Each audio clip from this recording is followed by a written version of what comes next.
Hai, apa khabar? Saya berada di Hong Leong Yamaha, Sungai Buloh untuk bersama Kak Anita Yusof, pengembara yang baru saja kembali ke Malaysia selepas berada di jalanan selama 6 tahun mengelilingi dunia. So, jom kita dengar sedikit cerita dia.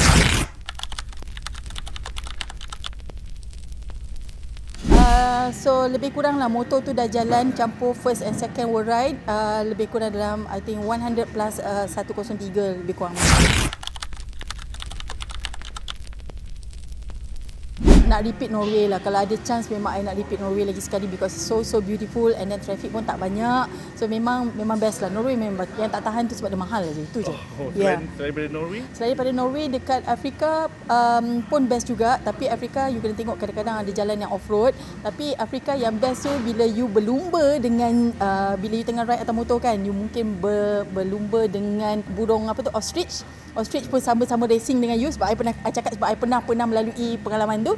Lepas tu you tengah ride tiba-tiba you nampak pokok goyang-goyang, you ingatkan ada rimau ke ada singa. Sekali bila perhati betul-betul you nampak ada kepala zirafah keluar dekat puncak pokok tu. So that was nice. Yeah.